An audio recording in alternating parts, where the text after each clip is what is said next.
Way back in Chapter 1, Mongraal was the face of Fortnite, but after winning an FNCS, he abruptly fell off, and after a long period of time, he has come back and he is here to stay. Say now the keys won't.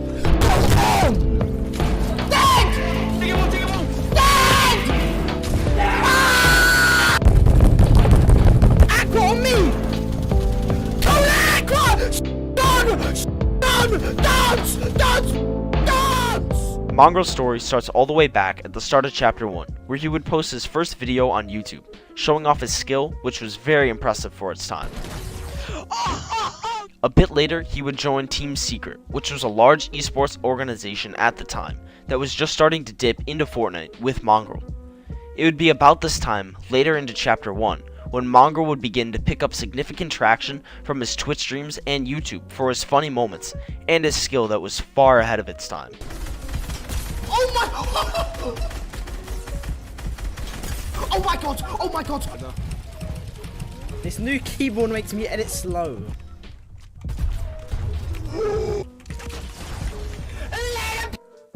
This is Fortnite in the current meta.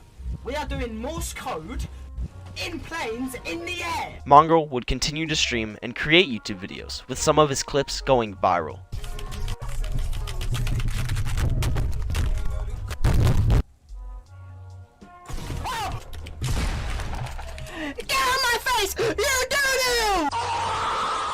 Amidst all of his rising popularity, World Cup was happening, which was a $30 million LAN event taking place in New York. This would be Mongraal's chance to further prove himself as a competitor. He would team up with fellow pro player and friend named Mitro. The two would qualify for World Cup duos, and Mongraal would also qualify to play solos at World Cup. He would go on to do very well, getting 13th in solos and 6th in duos, bringing in a combined total of $375,000. And just qualifying to the World Cup established him as one of the best 100 players in the world at the time. Following World Cup, the first FNCS would be announced, and it was trios. So Mongraal and Mitro needed a third person, and they picked up none other than Benji Fishy. This team would go down as one of the most dominant teams of all time. They would go on to win multiple weeks of the FNCS qualifiers, bringing in $134,000. They would do this by landing at Retail Row, which was one of, if not the best drop spots of all time. There were zombie spawners that would always drop the best loot when destroyed. This huge advantage, accompanied with their top tier mechanics and game sense, helped them become the most dominant team of the chapter. Coming? Let's go! You don't know! Ah! Let's go! Nice! Let's go! Yes! Let's go! Heading into Chapter 2, Mongraal would continue to stream and place well in competitive Fortnite, while still somehow managing to stay on top of the game mechanically. This, combined with his entertaining personality, helped propel him to his peak as far as content creation and streaming goes.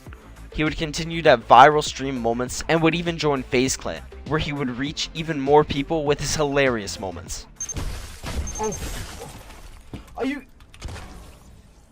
Can't hold this, sir! Hey, chap, look at this, baby! Let it beach! Are you serious? I can't stop emoting! I can't stop emoting! Yeah, help me fall your death now. Fucking idiot. Fall. I can't stop! Yeah. What is this in my ice cream? It's all brown! Oh my god, I might have got AIDS from that. There's some brown shit in it. Look, do you see that brown thing? I'm not even trying to. Oh! I already got the grinder. Your voice chat is off. Okay, let's evaluate this statement together. Your voice chat is off. Ah! Oh, I can't do this 3 times in a row, bro. It hurts my arm. Ah! My biceps aren't big enough.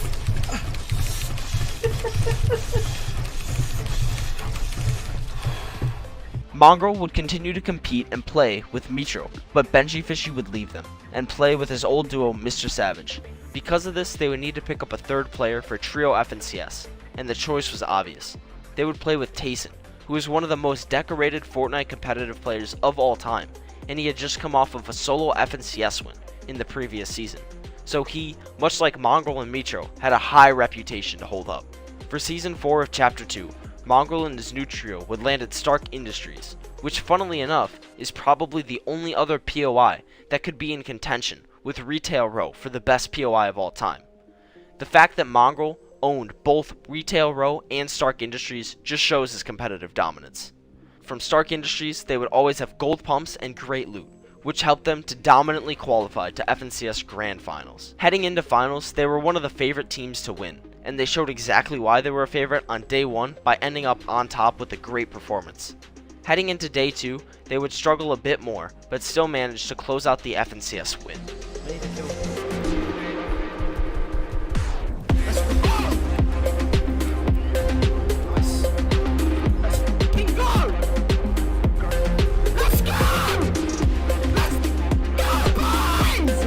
Mongraal was on top of the Fortnite scene at this time and was expected to continue his competitive tear. But something unexpected happened, and he would get back together with Benji, which reformed MMB, otherwise known as Mongraal, Mitro, and Benji Fishy. Many people thought they would do great, but they didn't even make it out of opens, which was a total shock for these 3 highly skilled players that had lots of past chemistry. Mongraal would continue to stream, but was less consistent, reflecting his competitive placements. After a poor season not making it out of open qualifiers, Benji would once again leave Mongraal and Mitro to try to have a comeback in the following season, and he would do just that, finding a new solid team with Trainage, Matzo, and Amplify. Mongraal and Mitro, on the other hand, struggled to find a replacement and ended up playing with an old friend and pro named Milan. Once again, they would fail to make it past the qualifiers. Then, a solo FNCS showdown would be announced, and Mongraal would have no notable placements in it, despite trying in it and playing multiple other tournaments. During Mongraal's falling out with Fortnite, he would continue to compete and play multiple tournaments, and he would continue to post YouTube videos on his channel teasing the idea of quitting Fortnite, which somewhat put the writing on the wall regarding whether or not Mongraal would stick around for too much longer, as he would quit for the time being around the end of Chapter 2 Season 7. Mongraal would continue to stream less and less and seemed to be losing interest in Fortnite despite his previously very successful run in the game. His streams would also stop for the most part, besides a few streams here or there, announcing a sponsor or just catching up with his community he had built in his past. His last tournament would be in the end of November 22, and he would be rather quiet during this time away. He would take a 6-month break from almost all social medias, and then he would post 3 videos on his YouTube channel, outlining where he had been, what he's been up to, and he made it clear that he had begun to focus on his real life outside of gaming and social media. He had begun to take his health and fitness very seriously, which in my opinion is extremely respectable, as it helps to push a balance of life to people who before may not have been getting that. He goes on to show his new home and recent accomplishments, and outlines what his future will look like. However, he did not account for the fact that Fortnite OG would be returning in just a couple months.